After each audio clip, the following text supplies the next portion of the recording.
Hi guys, welcome to the channel. Thank you for joining me and thank you for your continued support.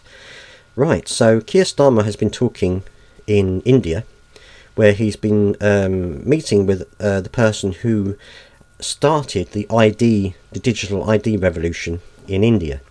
And he's basically been meeting with him to see how the system works over there and how it could possibly work over here. Now, there have been some issues with this system in India.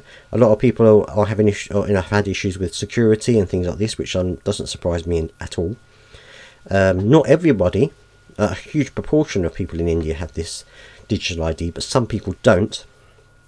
And obviously you've got to think about how they access the things they might need to do over there.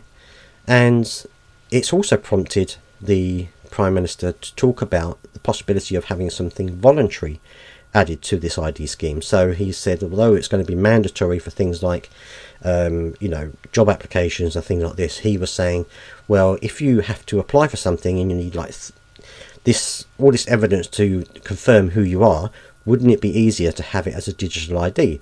It's not something you mandatorily have to have, but it could be used in that way to prove your identity, to prove your history.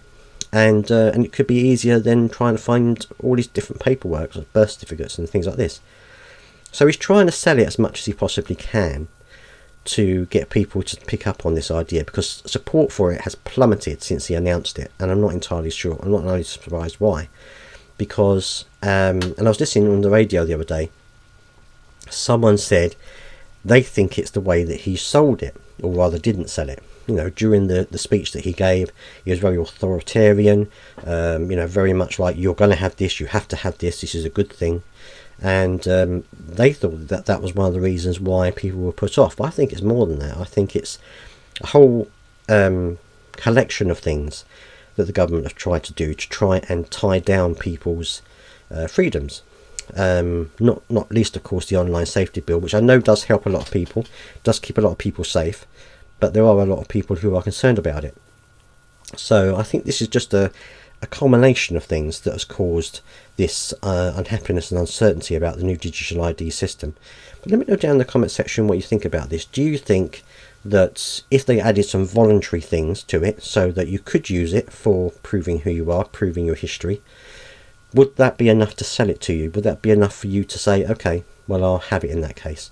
Or do you think there's nothing that they could possibly put in this that would make you get a digital ID? I'd love to hear your thoughts down in the comment section. Please do subscribe if you've got this far, and I'll see you next time.